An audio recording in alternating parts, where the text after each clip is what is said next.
మనందరికీ గౌరవనీయులు, మనందరం అభిమానించేటువంటి షరీఫ్ గారికి, అలాగే వేదికను అలంకరించిన పెద్దలందరికీ, వచ్చిన ఆహుతులందరికీ నమస్కారాలు. క్లుప్తంగా ముగిస్తాను, చాలామంది ఎక్కువ మాట్లాడాల్సి ఉంది కాబట్టి. ఆలపాటి సురేష్ గారితో నా పరిచయం 30 సంవత్సరాల నాటిది. మహబూబ్ నగర్ జిల్లాలో మొదలైనటువంటి పరిచయం ఈ 30 సంవత్సరాలుగా ఆయన ఎక్కడున్నా నేను ఎక్కడున్నా కానీ మా స్నేహం కొనసాగుతూ ఉంది. ఆయన అవడానికి మన కృష్ణా జిల్లా హనుమాన్ జంక్షన్ ప్రాంతం నుంచి వచ్చినప్పటికీ ఆయన వృత్తి ధర్మంలో భాగంగా ఎక్కువ తెలంగాణ జిల్లాల్లోనే పనిచేశారు, హైదరాబాద్లోను. ఇక్కడ పాత్రికేయ మిత్రులు చాలామంది ఉన్నారు కాబట్టి సురేష్ కుమార్ గారి విశిష్టతను గురించి వాళ్ళు తెలుసుకోవాల్సిన అవసరం ఉంది. సురేష్ కుమార్ గారు మారుతున్నటువంటి మీడియా వ్యాపార లాభ నష్టాలన్నిటికీ, ఆ ఆటుపోటులన్నిటికీ ఆయన కూడా గురైనటువంటి మనిషి. చాలాసార్లు ఉద్యోగం సడన్గా ఊడిపోయేది, చాలా నెలలు, కొన్నిసార్లు సంవత్సరాల పాటు ఇంకొక ఉద్యోగం కోసం ఎదురు చూడాల్సి వచ్చేది. చాలాసార్లు ప్రఖ్యాత మీడియా సంస్థల్లో ఉద్యోగం ఇచ్చి కూడా ఆయన ముక్కుసూటితనాన్ని భరించలేక, వాళ్ళు చెప్పింది ఈయన చేయలేక సైలెంట్గా బయటకు వచ్చేవాళ్ళు. ఇన్ని ఇబ్బందులు పడినప్పటికీ కూడా జీవితంలో వారి సతీమణి ఇందిరా గారు ఇల్లు ఎలా నడిపేవారో తెలీదు, పిల్లల్ని ఎలా పెంచేవాళ్ళో తెలియదు, కానీ ఈయన నాకు ఉద్యోగంలో ఉన్నప్పటికంటే ఉద్యోగం లేని పరిస్థితిలోనే ఎక్కువ కాలం కనబడేవాళ్ళు. ఇది సగటు జర్నలిస్టుల జీవితం.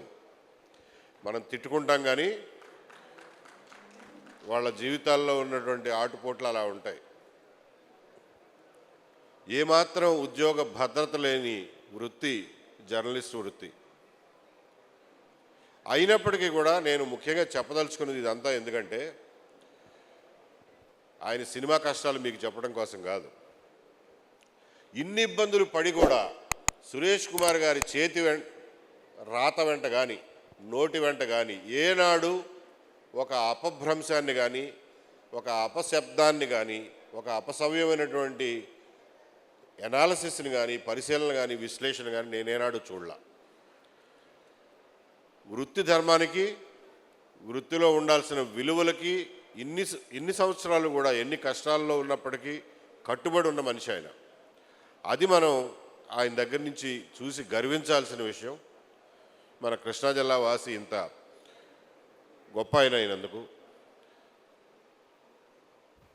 ఇప్పుడిప్పుడే వృత్తిలో ప్రవేశిస్తున్నటువంటి జర్నలిస్టులు కూడా ఆయన దగ్గర నుంచి నేర్చుకోవాల్సిన విషయం అది. మీకందరికీ కూడా తెలుసు, అమరావతి విషయంలో పరకాల ప్రభాకర్ గారు ఒకసారి ఒక గంట సేపు నిడిగి ఉన్నటువంటి డాక్యుమెంటరీ చేశారు. ఆ తర్వాత సిమిలర్ లైన్స్లో ఆలపాటి సురేష్ గారు కూడా ఒక డాక్యుమెంటరీ చేశారు. ఆయన దగ్గర డబ్బులుండి చేయలా, కానీ ఎన్నో ఇబ్బందులు పడి ఇది అవసరం అని చెప్పి ఫీల్ అయ్యి చేశారు. అలాగే ఆయన విధ్వంసం పుస్తకంలో అమరావతి ఉద్యమంలో జరిగినటువంటి ప్రతి కీలక మలుపుని ప్రస్తావించి దాన్ని సరైనటువంటి దృక్కోణంలో విశ్లేషణ కూడా రాశారు.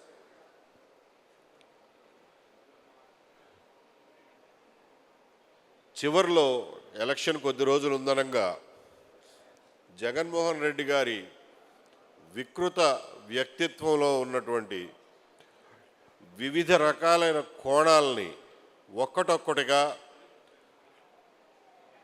విశ్లేషించి వాటి గురించి వీడియోలు చేశారు. స్క్రిప్టు ఇద్దరు ముగ్గురు కలిసి రాసేవాళ్ళు. స్క్రిప్టులో ఎన్ని కఠిన పదాలు, పరుష పదాలు ఉన్నప్పటికీ కూడా ఆయన ఫైనల్గా ఆయనదే డెసిషన్, ఏది ఉంచాలో ఏది తీసేయాలో చెప్పేది ఆయన కాబట్టి, ఆయన పేరు మీద వీడియో వెళ్తుంది కాబట్టి ఆయన చాలా పక్కాగా ఎక్కడా కూడా ఒక అపశబ్దం లేకుండా, ఎవరో ఆక్షేపించడానికి వీలు లేకుండా జగన్మోహన్ రెడ్డి గారి వికృత రూపాన్ని కళ్ళకు కట్టినట్టుగా చూపించారు. అంటే జర్నలిజంలో మీరు ఎంత ఒత్తిడిలో ఉన్నప్పటికీ, పరిస్థితులు ఎంత ఉద్విగ్నంగా ఉన్నప్పటికీ కూడా మీ సంయమనాన్ని కోల్పోకూడదు అని చెప్పి ఆయన రాతల ద్వారా, చేతల ద్వారా, వీడియోల ద్వారా నిరూపించారు అని మీ అందరికీ గుర్తు చేయడం కోసం తెలియజేస్తున్నాను. మిత్రులు గోనుగొంట్ల కోటేశ్వరరావు కూడా ఇక్కడే ఉన్నారు. ఆయన రాసిన విధ్వంసం పుస్తకం ఈ రాష్ట్రంలో ఉన్నటువంటి ప్రతి లైబ్రరీలోనూ తప్పనిసరిగా ఉండాల్సినటువంటి పుస్తకం. దానికి అవసరమైనటువంటి చర్యలు ఆయన తీసుకోవాలని చెప్పి నేను వ్యక్తిగతంగా కూడా కోరుతున్నాను. అలాగే రాయపాటి శైలజ గారు చేసినటువంటి పనులన్నీ మనం మళ్ళా తిరగతోడాల్సినటువంటి అవసరం లేదు. ఆవిడ ఎన్నో కష్ట నష్టాలకి, ఆమెకి వ్యక్తిగతంగా ఏ అవసరం లేకపోయినప్పటికీ కూడా అమరావతి మహిళలతో ఉండి తోడుండి నడిపించారు. వారిని కూడా ఈ సందర్భంగా అభినందిస్తూ, మిత్రులారా, చివరిగా ఒక్క మాట. గత 5 సంవత్సరాల పరిపాలనలో విధ్వంసాన్ని మనందరం కళ్ళకు కట్టినట్టుగా చూసాం. రాష్ట్రం అంతా చూసింది, మనమే కాదు. కానీ ఇక్కడ ఈ సభలో ఉన్నటువంటి ప్రతి ఒక్కళ్ళు ఆ విధ్వంసానికి బాధితులు కూడా అయ్యారు.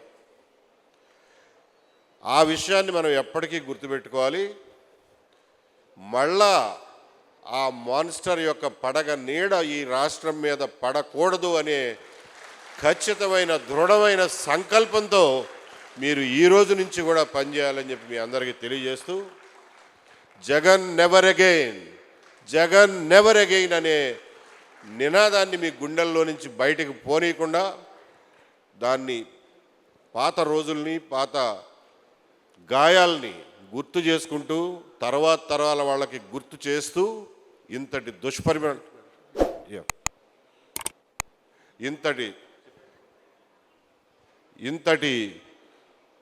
దుష్పరిపాలనని మళ్ళా మనం ఎప్పటికీ చూడకూడదని చెప్పి పొద్దున్నే లేచి దేవుడికి కూడా దండం పెట్టుకుంటూ, అలాగే ఆ రోజున చాలా క్రిటికల్ సమయంలో అసెంబ్లీలో ఉన్నటువంటి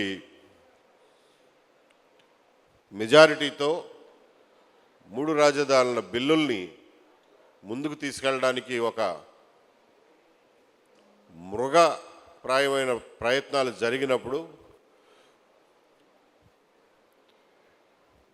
ఒంటరిగా దాన్ని తన శరీరాన్ని అడ్డువేసి ఎన్ని తిట్లనైనా భరించి ఆ బిల్లుని సరైనటువంటి సమయంలో, కీలకమైన సమయంలో ఆపినటువంటి షరీఫ్ గారిని కూడా మనం ఎప్పటికీ గుర్తు చేసుకోవాలని తెలియజేస్తూ, ముఖ్యంగా ఆ దుష్పరిపాలన మళ్ళా రాకుండా ఎవరేం చేయగలరో అది ప్రతి ఒక్కరూ తమ బాధ్యతగా భావించి చేయాలని చెప్పి తెలియజేస్తూ, సురేష్ గారికి నా అభినందనలు. జర్నలిస్టు విలువల్ని పెంపొందింపజేయడంలో ఆయన తప్పకుండా పనిచేస్తారనే నమ్మకంతో ఈరోజు నన్ను ఈ కార్యక్రమానికి ఆహ్వానించినందుకు కృతజ్ఞతలు. నమస్కారం.